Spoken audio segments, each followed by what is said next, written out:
on this February day, the day after the high holy day in American culture, by the way. The Super Bowl was yesterday. And sorry to say, Andrew, the Seahawks come up short. I predicted it. You did? Yeah. Okay. They always choke. Okay. At least they got to the big house before when they did it this time. But this is the Grassy Knoll. You're listening to AM 1610 WDCX. This is also streaming on Remnant Radio and PascoRadio.org. And this is segment 5 of the series we're doing with Andrew Colvin. His website is andycolvin.com. And he is the producer of the film, The Mothman's Photographer. And he's got a whole lot more information that goes into it, much more, I'm sure, than that the documentary could have ever encompassed this time around, and he'll tell me if I'm wrong. But in the meantime, Andrew, you've got a couple little news bites to discuss before we get into the meat of the matter. Yeah, I've got several things from last time, just little bits, and then some little fragments of things that happened this week. So I'm going to try to blow through them. First of all, we talked about the anthrax coming out of Columbus, and it was misleading at the time because the news was saying it was the Ames, Iowa strain, making people think it was from Iowa. So that's right. I think that was almost purposefully misleading. It was actually from Ohio.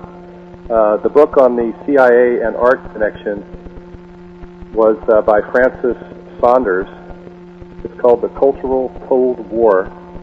And it's basically the idea there was that the CIA infiltrated the art movement to take political messages out of art, because in the kind of the middle part of the century there, you had a lot of the Jack Kerouac kind of mentality going, which was seen as threatening. So they came in with all these, they promoted these guys who were doing abstract art, which had no political content.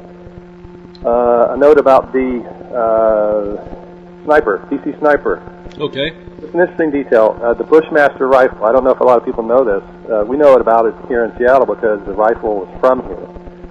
They bought it, they supposedly stole it here, but there's no way you could steal a 50 caliber Bushmaster from a gun store in Seattle. It's impossible. I can tell you that from being in there and seeing them. But the provenance of the gun is very suspicious. They could never pin down how they got the gun. But it's interesting because the Bushmaster rifle is made in, I believe it's Massachusetts, and the owner of the company is a big Bush supporter, similar to the Diebold executive in Ohio, the voting machine guy, who's a big supporter and campaign manager for Bush.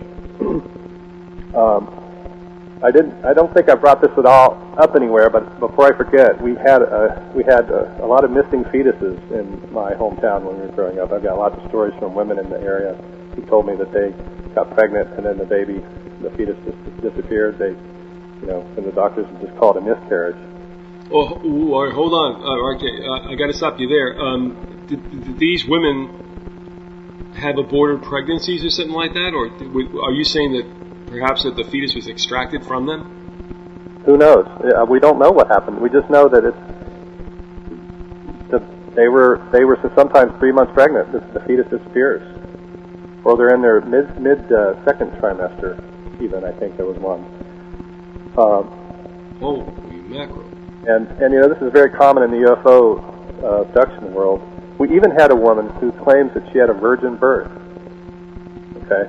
Now, again, I don't want to get anybody riled up here, but that's what I heard. And that's fine. It's a credible person. It's a very credible person, and it's not. I personally don't think it's that out of the ordinary for this phenomenon, because it's very closely linked to the religious phenomena that has spawned, so many of our major religions. That they all sort of spring from this same unexplainable immaculate conception type thing. I even had a girlfriend who lost a fetus, and I wanted to bring this up because of the strange tie-in to the Exorcist movie, which there's all these weird things that have happened with people that had some connection to it. And at the time I was dating her, I had bought a car from Linda Blair's boyfriend. Great. So this, Linda Blair had been in this car a lot, and the car blew up after the day I sold it. I had it for like a year or two, and the day I sold it, it caught on fire. The engine just suddenly caught it. The dashboard, everything just caught on fire while the guy was. He was really upset. He thought I'd given him a bogus car, but I told him, I don't know. I think it's, there was this strange thing that occurred in 1981 where Harriet got a message from a medium she was seeing as a project. She went to write a paper. She saw this psychic, and the psychic said, "Give a message to Andy Colvin. His dad says he has a protector." And I sometimes wonder if, that kind of thing was, something was watching over me when I had this, car that perhaps had some evil connected to it. Christine. And I could go into all that. I'm not going to go into all the connections with The Exorcist. Okay. I just wanted to throw that out. But can we at least say that Linda Blair's boyfriend at least extricated himself from the vehicle unscathed? Well, he later became a big Hollywood editor. He's worked on some really major movies out there. His dad was an engineer, by the way, like so many of these other guys. Yeah. And it was always kind of sketchy as to what his dad really did. Okay, and now something that's happened recently. Oh, another thing. Let's do the Buddhist thing. I wanted to get into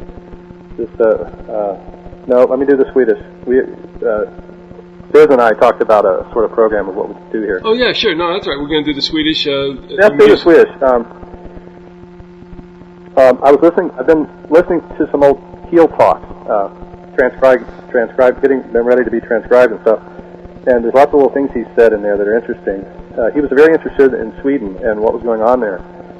And I found a couple of letters somewhere where he really, you could tell the tone of it, that he really knew, well, for instance, they had these Foo Fighters, and back then, the old Foo Fighter idea that were the things that were flying around military airplanes, the UFOs. He was really interested in those, and it was a fascinating thing, and it kind of shows that maybe the militaries had certain capabilities that we aren't aware of, and they were using them against each other. Andrew, before you go on, you want to give us a little encapsulated comment about what the Foo Fighters are, what they were reported to be? Well, they're these small UFOs that would fly around jet fighters and things, and track them and make maneuvers around them. Would they be protective necessarily of U.S. aircraft? I don't know. I don't know enough about them. Okay. All right. That's fine. Thank you. Keel had a real strong presence in Sweden, and then one of their guys came over to Sweden and fell in love with with the biggest, probably, Mothman witness, Linda Scarberry. And so I was in contact with this museum that has a lot of his papers and things. It was a random thing. I wanted to buy a book on eBay. I got in touch with this museum that was selling the book. I told them about my Mothman interest. They said, well, we'd like to have your video. Send us, we'll trade you a file on Woody Derenberger. And it's got correspondence from Woody. And I said, great. And somehow the museum got Derenberger's daughter involved, or somehow she got involved. And then it changed, and then I ended up getting a file that was sanitized, and half of the stuff that they promised wasn't in there. None of the Neff, Neff was the investigator. None of the Woody correspondence was in there. And so now we're kind of having this squabble about what that's all about. And little synchronicities can happen while these things are going on, and that seems to be how some of the research advances. And at the same time, I was listening to a JFK tape, and there's a connection with the Swedes. The guy who was closest to Oswald, and who was also friends with Jackie Onassis' family. Okay, this George de Mohrenschildt fellow who is famous in the JFK world. Yeah. He was from Sweden, and I'd never known that. I just found that out. Keel also, when he would go around investigating and asking people what the MIBs look like, the Men in Black, he would show them racial profile photos, and he said that overwhelmingly people identified the MIBs as being from northern Sweden, Laplanders. Okay, so you've got a Swede coming in, hooking up with the main Mothman witness, and Swedes perhaps being these MIBs, a proven connection that they were spying on had some involvement in JFK. Of course, JFK kind of connects up to the Mothman in other ways, too. It was all very interesting. Another little thing that Keel talked about, I think I mentioned Union Carbide having the Martian landscape last time, and that would have been in Mercury, Nevada, which is where the Area 51 is, right? Well, Keel mentions that Mercury, Nevada was taken out of the maps, Rand McNally maps after, I forget the date, but maybe, I think it was 10, 15, 20 years ago.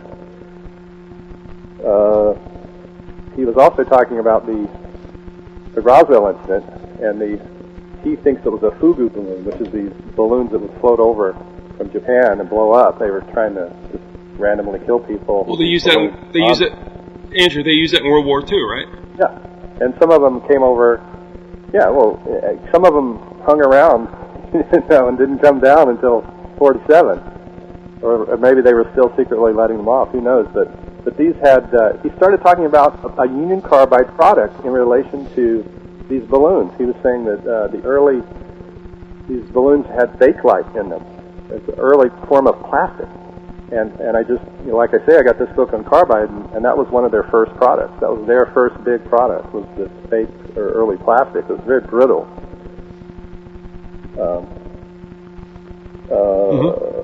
Oh, and this is totally random, but I just wanted to mention it. One of the people I interviewed in my documentary, I would say she's not a chupacabra contactee, but she has some strange link to chupacabras. But she also had a psychic experience with 911. She knew it was going to happen before it happened. They had an abduction experience in the middle of the filming. I wasn't there for it, but she talked about it. But she worked at Cantor Fitzgerald in the 911 towers before she moved to Seattle. It's an interesting thing. I was just blown away by that. And by the way, Keel mentions in his tapes that there were some weird rumors in New York in '92 about Saddam Hussein blowing off a bomb. Okay, so this is right during the Gulf War, and it's almost setting the stage for, what happened 10 years later with our invasion of Iraq. Yep. Did I miss anything here? Well, this George de Mohrenschildt guy, by the way, he definitely had French intelligence links. Okay, even though he was from a Swedish noble, he had French intelligence links, and he was also arrested as a German spy in America once, but got out of it. I was looking through my dad's Norfolk yearbook, and it turns out the French had an operation going on at Norfolk at the time of the Philadelphia experiment. And maybe this is a good way to segue into my dad. Okay. They had a set of separate quarters there for the French Navy guys. And the description of it just has that ring to me of some kind of spy operation.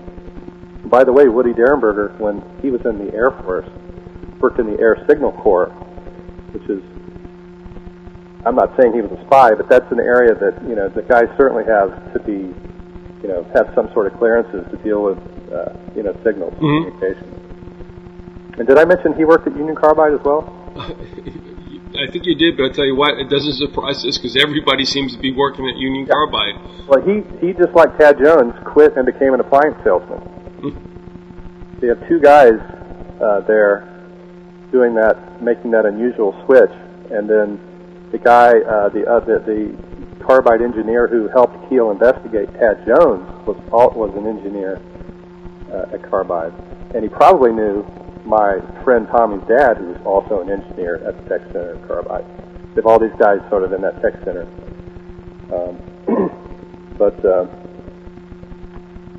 Back to the Philadelphia experiment. My father was there in '43 when it happened, and I have a photo of him from that month.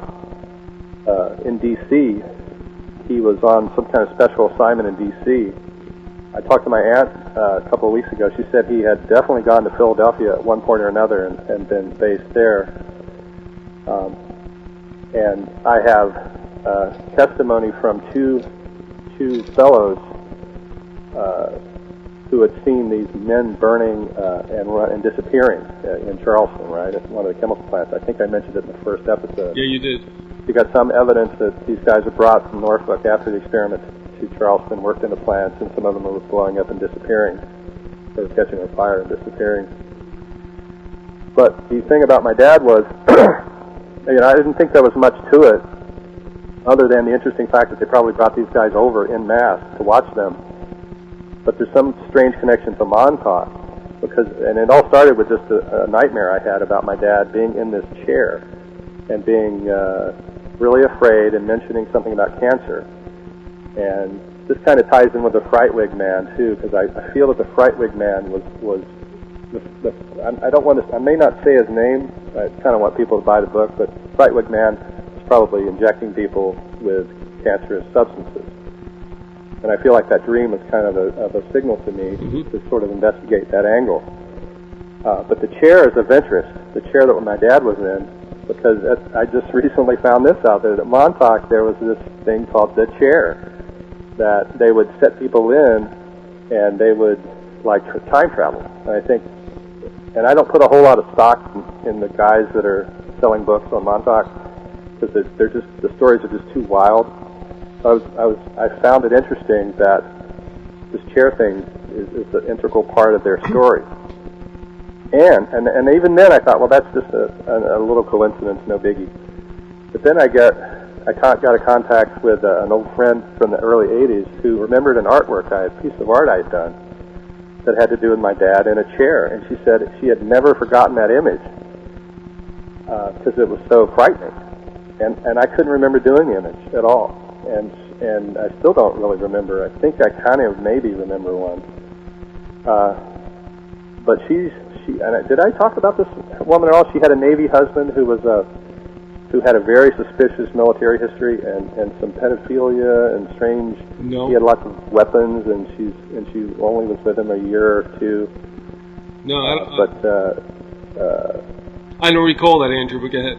She remembered. It was very strange, that she remembered this image, and I'm not even sure I made it, but I guess I did. But again, that chair was the central thing in that image.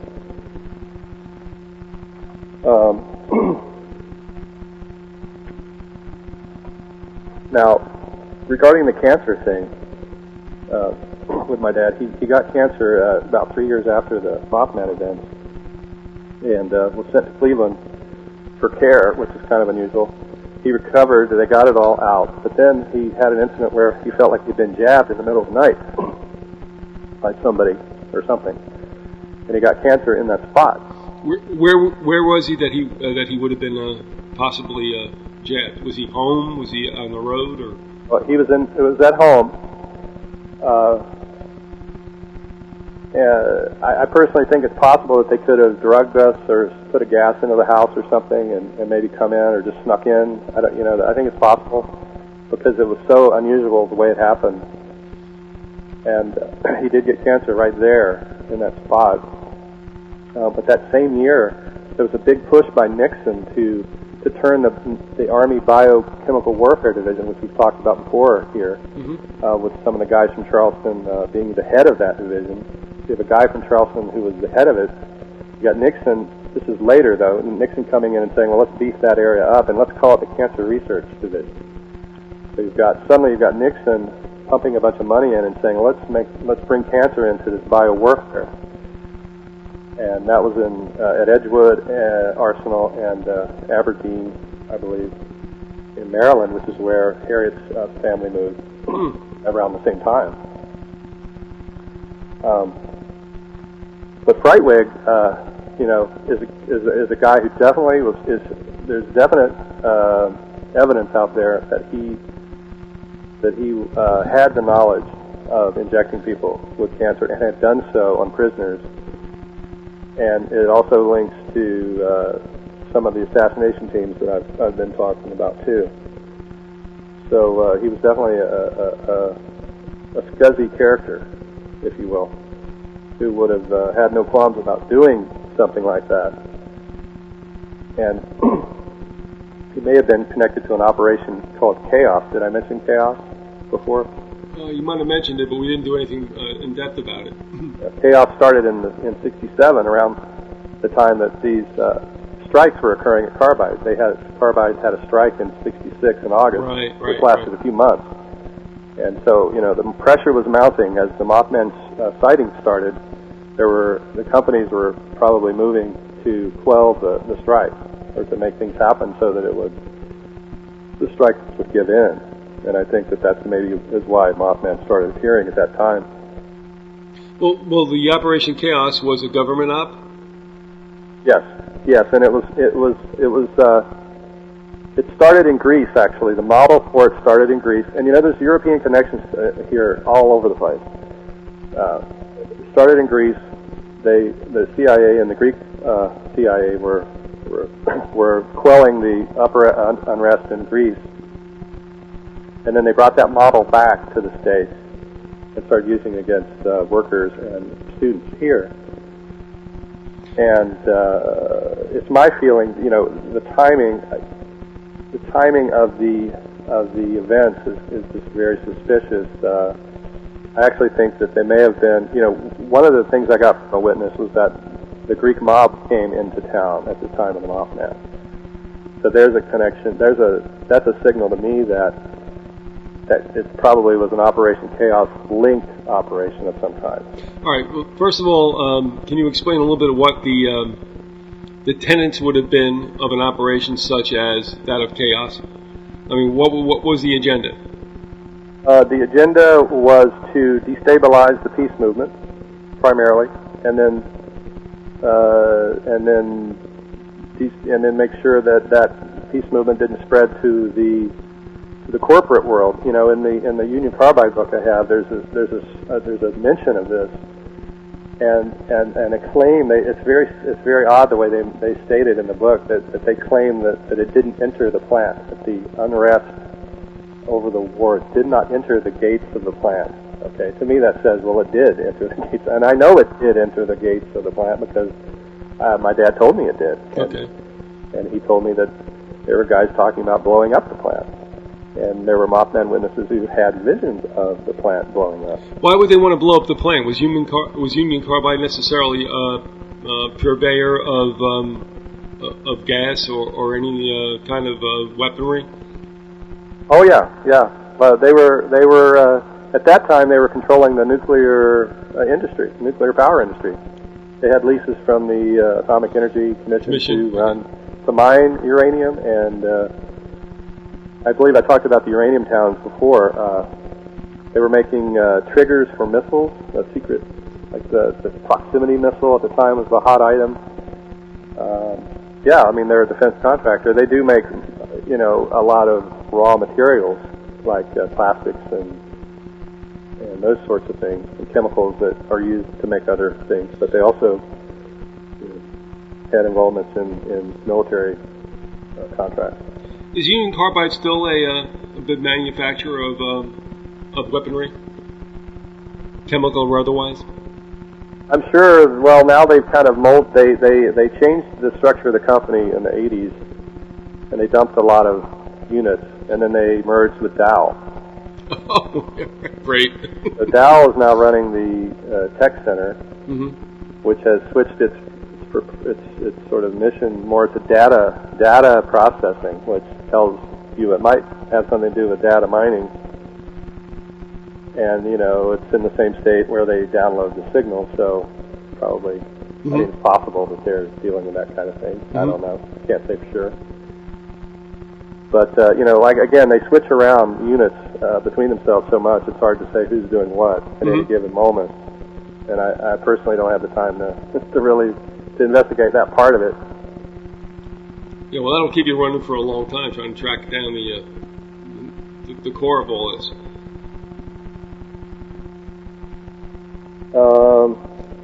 But one thing I don't know if we should we just keep on this line for a minute? Yeah, go ahead.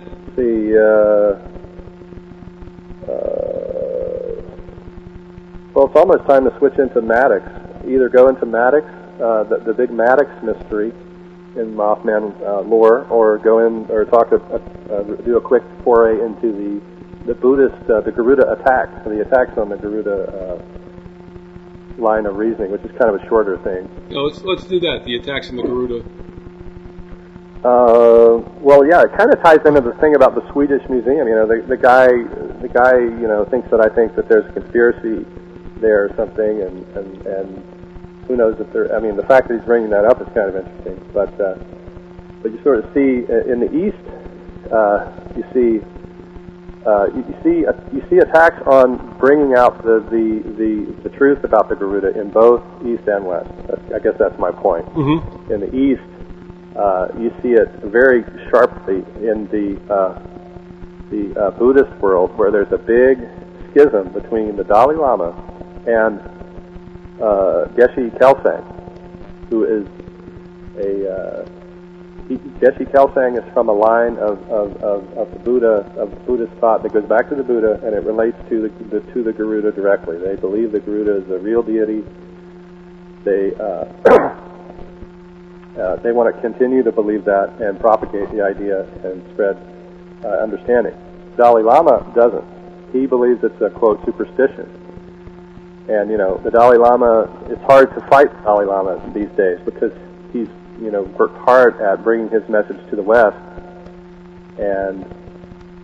But at the same time, you know, I noticed that on the 4th anniversary of 9/11, it was the Dalai Lama who was on TV all day. He was the guy who was helping us, you know, think about and process our emotions about it. So he's taking on more of even a bigger role now, I think. If you look back at how he got here, it's kind of interesting because the CIA helped bring him out of China. And I even was in a Buddhist group I was actually initiated as a priest into a Buddhist group. I was provisionally a priest, but then I dropped out during that, you know, time period there where you have to decide, you know, are you really going to do it?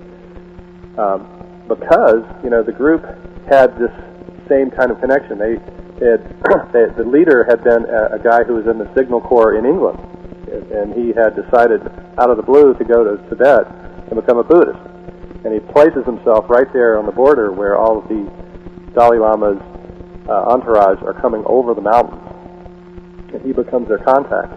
And he sets up a huge, eventually a huge Buddhist movement that revitalizes Buddhism in India, in fact. I mean, this is an Englishman who was in the British military, Air Force, ends up, you know, revitalizing Buddhism in India. And then the Dalai Lama moves to India and sets up new facilities there. And from then on, it's kind of been this cozy, you know, relationship.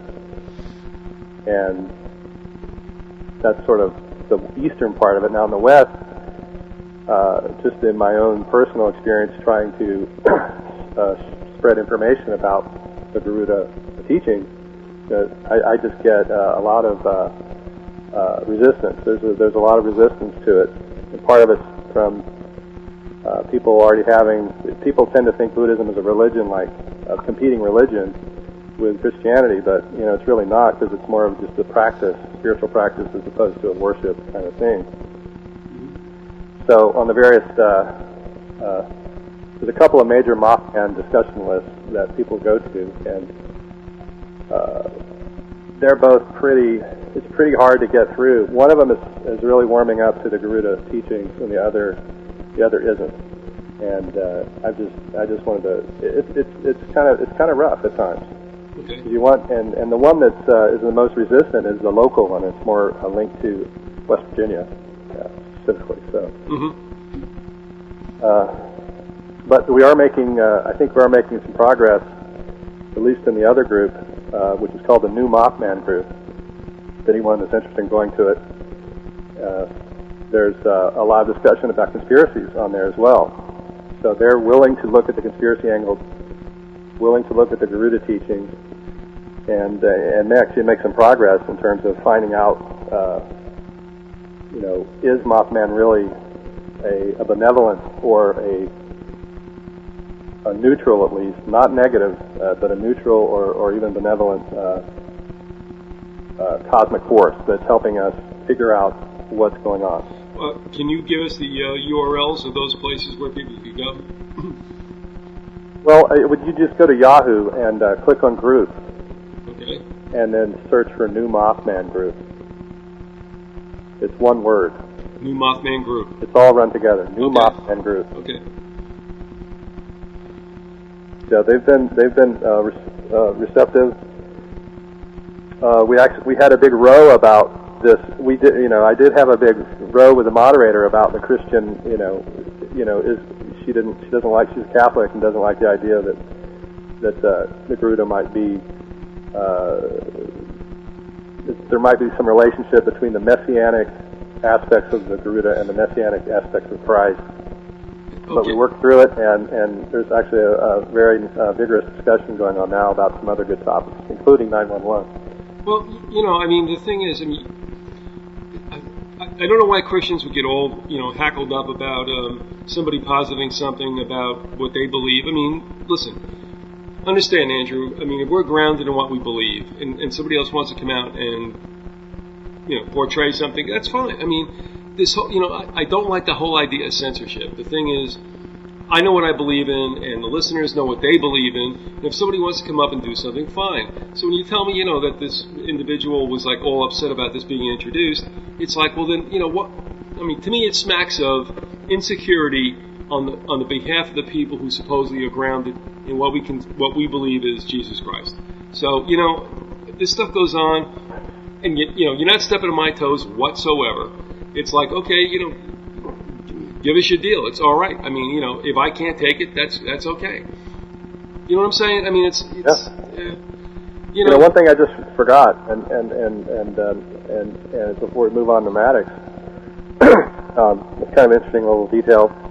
This lady that I knew that remembered this drawing of the chair, the quote Montauk chair. I went to visit her once.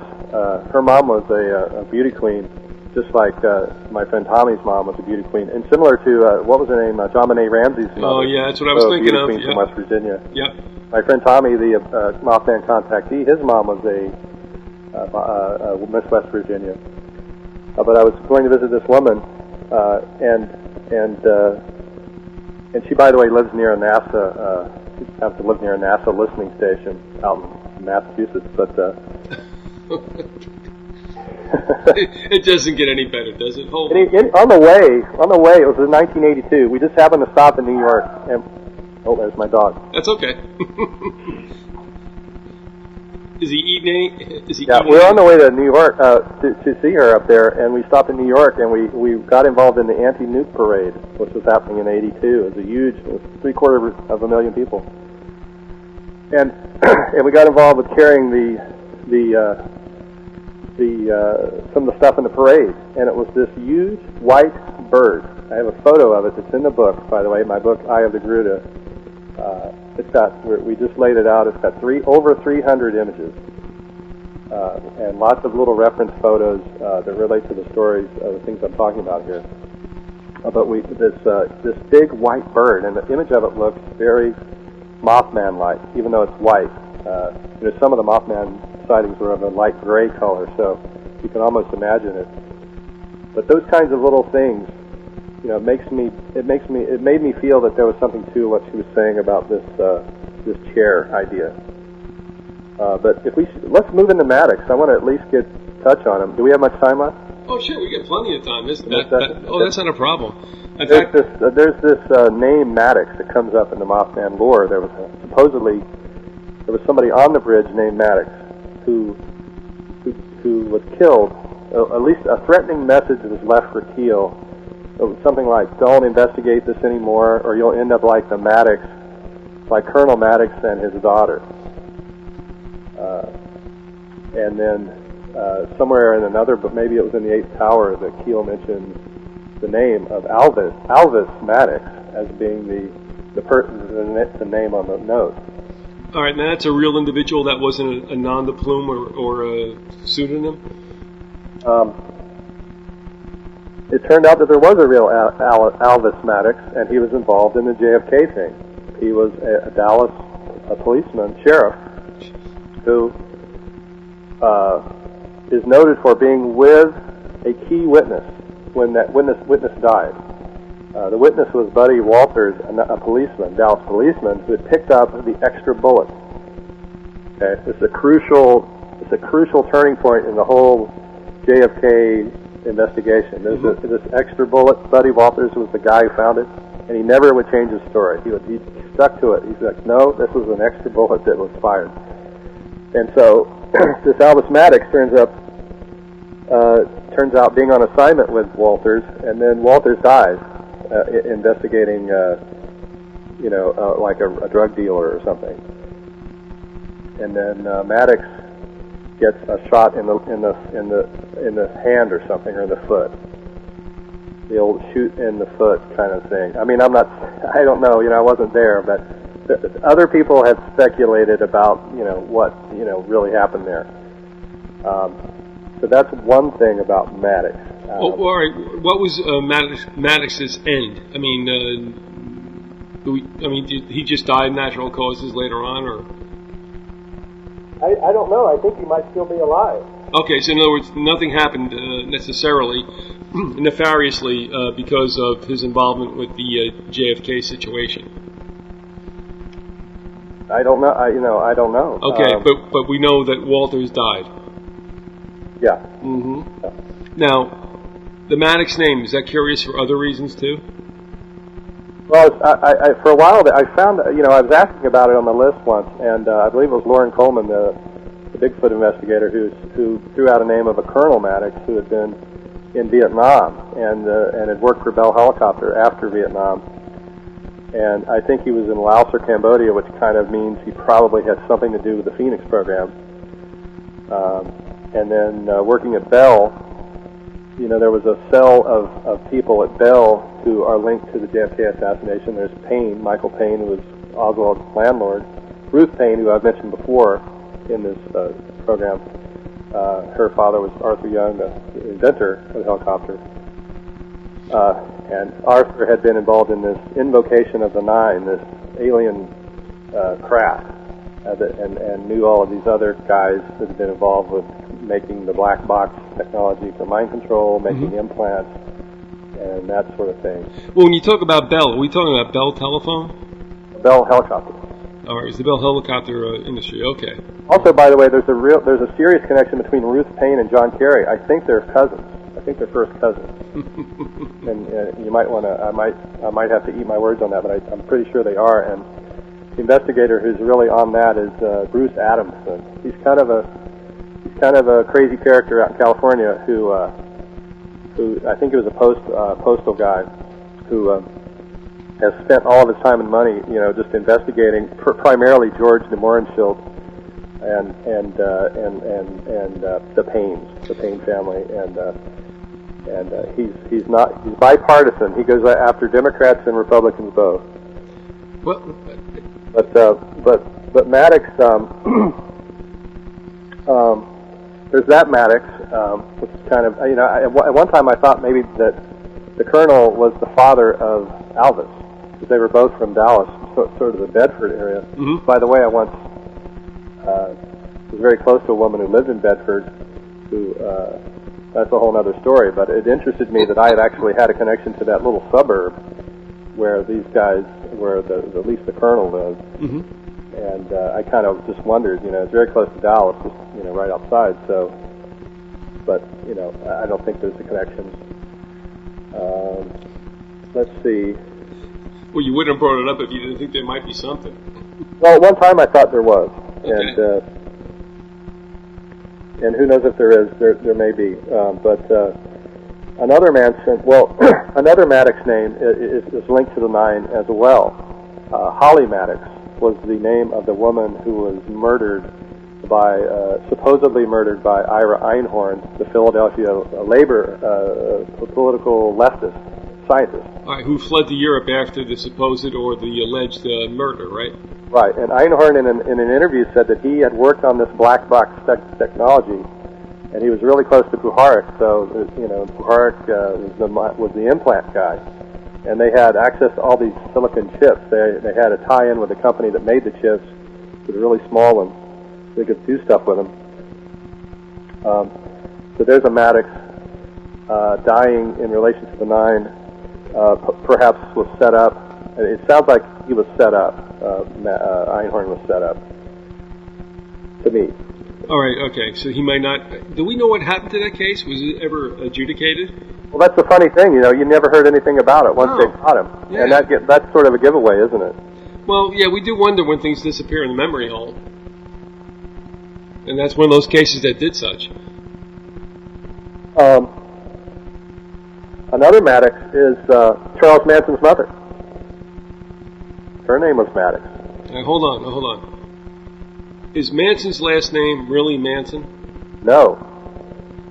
His mother's name is Maddox, and since they won't identify his father, I mean, he might as well be a Maddox. But I mean, supposedly his father's name was Scott, and he was an Army colonel. Now, it makes you wonder. Mm-hmm.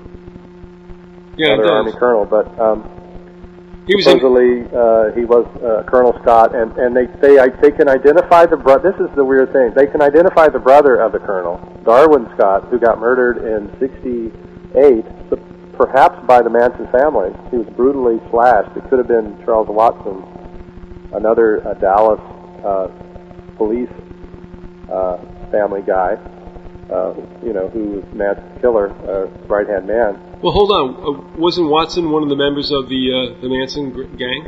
Yeah, that's what I'm saying. He was in the Manson family. Okay. He was the slasher guy. He was the real slasher, right?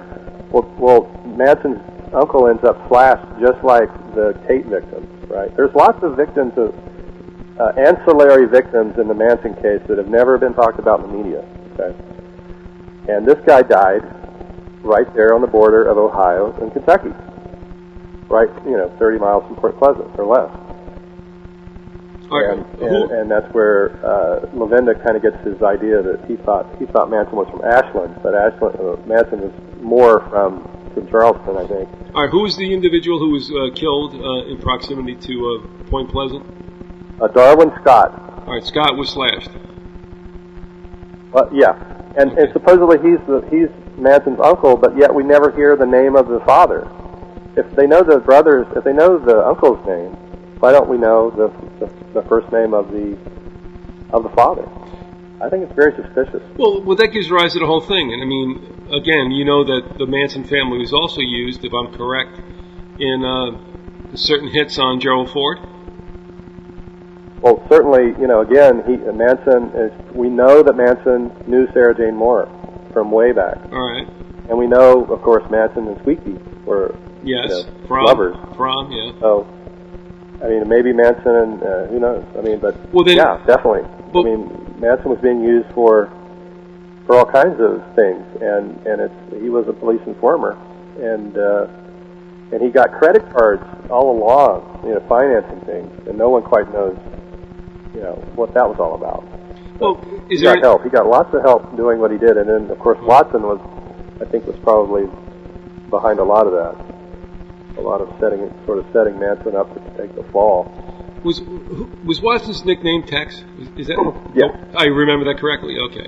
I tell you what, that murder with Sharon Tate and all those headlines occurred right after my birthday in '69, and I remember the Daily News, and I'm like, boy, this is so bizarre, because you also know that obviously Tate's husband, Roman Polanski, was into filming the macabre, and it was almost like, life imitating art, imitating life, Yeah, and there's the connections to the Robert F. Kennedy assassination with Polanski, too.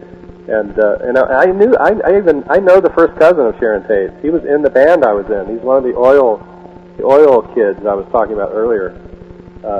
He's a whole other story. He's a crazy character, but that's just another little coincidence, and another little coincidence that probably means nothing. I'm sure it means nothing, but the ship that started Vietnam was the Maddox, and then Vietnam ends up being the incubator for these assassins, who later, I think, ended up training in West Virginia.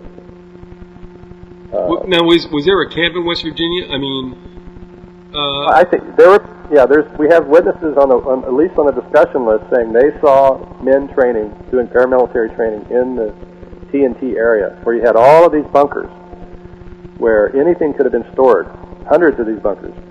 And this is another unusual coincidence. Right, I think it was the week before the Mothman sighting started, one of these bunkers in Louisiana was busted by Garrison, the Jim Garrison investigation. Okay. And so here you have these paramilitary guys in Louisiana connected to JFK who suddenly have nowhere to train, and their bunkers are taken away. And the bunkers were, by the way, leased to an oil company, which has offices in West Virginia. They also have offices all over the world, but it's a very kind of the provenance of the history of that company. And I'm not even sure if I want to name it, but the history of the company goes back to Europe. It goes back to, there's connections to Benedict Arnold and the Tories and all of that in the history of that company. What a surprise. Yeah. So suddenly they have nowhere, and they need a place now that's isolated and where they have a lot of bunkers. And they can just go right up the Ohio River, the Mississippi River, Ohio River, right in, ship all the stuff up, unload it right there. The TNT area is right by the water, and put the stuff in the bunkers and start training. And it's kind of a toxic sludge waste site. It's an it's a Superfund site, so there aren't people in there. I mean, people stay away. So it's perfect. And, I don't think the Mothman was there to scare people away, because the Mothman drew people in, right? Mm-hmm. So I think the Mothman was, again, this deity showing up to give a clue as to what was going on and bringing all these people there to see it, right? Hundreds of people coming, and it's really crimping the style of these paramilitary guys. So they used muscle in town to scare people. Just tell them to shut up and stay away. So that to me makes the most sense. When you talk about the paramilitary exercises, I think back to prior to JFK with David Ferry. And do you remember, did they take place in Louisiana or around Texas? Or does it? Did what? The exercises? Where Ferry held his paramilitary things. Yeah, they did. And Ferry was into the occult. So, yes, he was. And there were also occult groups seen at the time of the Mothman practicing in the TNT area, doing, people in rows. And, you had a lot of dog mutilations, so everyone was assuming that these mutilations were caused by this occult group. All right, let me clarify this, just to go back, and if you don't remember this, that's fine. Was Ferry's venues in Louisiana? Yeah. Okay. At Houma, Louisiana was where he was training. That's okay. And now we have others in West Virginia. Can you name any of the towns that they might have been in around? Well, his phone records indicate Ferry called Huntington, West Virginia. I know that much. And we have people seeing a guy who looked like he was wearing a fright wig. And of course, Ferry, he wore wigs. Yeah. Mm-hmm. He wore a bright red ape hair wig that he used. He got the hair from the apes the monkeys that he used in his cancer experiments. Yeah. I mean, if you saw JFK the movie, you'll remember Joe Pesci, right? Oh yeah, he was great. Yeah. Well, that's him. That's David Ferry. He was a wandering bishop in the old American Catholic Church, which is a fake lineage, and these lineages were set up so that CIA guys could use churches as fronts for various activities and give them an excuse to be here and there and raising money or doing whatever they want to do. Well, I got to stop you there. The wandering bishops. When I heard Lavenda when he was on Ghost the Ghost. And talking about the wandering bishops, and I'm saying to myself, okay, I got a feeling this might be another order. But be that as it may, Ferry was involved with these wandering bishops, or was one in fact? Oh, absolutely. He was. I forget. Somebody's written a pretty good article on that. He was from Cleveland. By the way, he always wanted to be a priest early on. He was a pedophile. Eventually, became a pedophile. Well, that makes him legitimate. he kept getting in trouble for his pedophilia, and so he couldn't get in to the church as a bishop, or a priest. So he ended up, working for the CIA. And and who knows who came up with the idea to do these wandering. I think it started actually in the early 1900s. They started this operation, and there was principally out of New York City was where they operated. What operation were we talking about? Wandering bishops? Yeah, the Wandering Bishops had three major branches, but they all came out of New York originally. Mm-hmm. One was the Ophish line, which was kind of I think it was more Eastern Orthodox, kind of a Lebanese, Middle Eastern, whatever, type group. And they started in the early 1900s, and then there was another line that stayed in New York, I think, but another one went to Kentucky. There's a guy who, one of the three branches was represented by a guy in Eastern Kentucky. I think it was Eastern Kentucky. And so that kind of puts him in the area as well. And interestingly, that guy died the same month as Ferry. Ferry died in February of 67, and this other bishop who consecrated Ferry, even that's the thing, is that the interesting connection there, that this wandering bishop from Kentucky consecrated Ferry into his order, thus giving Ferry a little more he gave Ferry the ability to wear the robe. If you remember the JFK movie, there was a robe hanging there. I think they made reference to the robe hanging there and the various Catholic things that were there. But Ferry was into these monkeys, and I'll let you cut in here. No, that's okay. But he was into these monkeys, and there have been witnesses that have come forward to say that Ferry was experimenting on prisoners at a Louisiana prison, injecting them with cancerous substances, and I think this came from Mary Sherman, and there's been another lady that's come forward to say that she was dating Lee Harvey Oswald, and that Lee was also involved in that. And at one time, there's both Ferry and Lee Harvey Oswald were involved in the Ochsner Clinic in Louisiana, which was doing cancer research. Basically, that was coming out of this whole other sort of line of inquiry, which has to do with polio vaccines in the 50s being contaminated with SV40 virus, which causes cancer.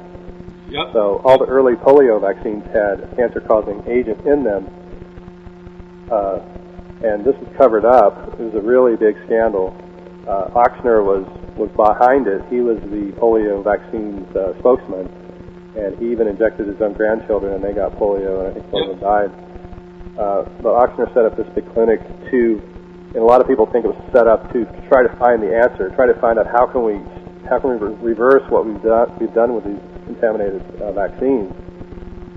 And supposedly that's where Ferry and Oswald got their training, because there's a photo of Oswald and Ochsner on an album that was put out by a right-wing radio station. I forget the name of it. It was in New Orleans, so there's a connection there, but definite connection there. Well, Andrew, Ochsner was a well-known right-wing supporter of dictators in South America, and a lot of the dictators would fly their families up to get care in New Orleans. Andrew, let me ask you this. I mean, I had a photo, and I've lost it. I've left the place where I stored the photo. I think Eric John Phillips might still have it. But there was a photo of Civil Air Patrol. You remember that was big back in the 60s and such? Yeah, I'm going to have that in my book. I'm going to have a little picture of that. Do you have a photo with Ferry and Oswald? Yes. Okay, so you've seen it. Yeah, and a good book to read if you're interested in that topic is it's called Mary, Ferry, and the Monkey Virus. It's about Mary Sherman, a cancer researcher. She was a legitimate cancer researcher, a really brilliant woman who she was the point person who was trying to figure out how to solve this problem with the polio vaccine. And she had all these monkeys, right, and that they were working on at the clinic. And I think Oswald lived just like a couple of blocks from the clinic. And you can actually go there and see where they had their setup. There's wires and stuff still left. But they were irradiating all these different mice and apes and things to try to figure out what to do. But she ended up being murdered, and it appears that she was actually blown up by one of the rays from this radioactive machine they were using. That somebody like stuck her in front of it, and then they dumped her body in her apartment and set fire to the mattress, and then it was all written off as a suicide or something, or an accidental fire. But there was no way. I mean, her arm was burned completely off, so there was no way a mattress fire could have done that, because they didn't find her. I mean, she was, it only smoldered. I think the mattress only just sort of smoldered a little bit. Well, I mean, there's the whole legacy about the JFK witnesses and such, and how many of them met ill fates. To include... Well, Ferry ended up with her monkeys. Okay, that's the story. That's why Ferry had all these monkeys. And and the guy that wrote the book, his name escapes me. He happened to stumble upon Ferry's old apartment, and sure enough, the smell was still there. Some weird coincidence. I think he was put onto the story by the fact that the author, who went to school with the coroner's son, and the coroner's son stood up in class one day and said, "My dad says that." What was he talking about? I think he was. He basically said some things in class that let everybody know that the coroner was making, that there was a fix. The fix was in on some of the JFK deaths and things. So. All right, I tell you what, we're going to hold it right there. We're going to come back for another program. Is that okay, Andrew?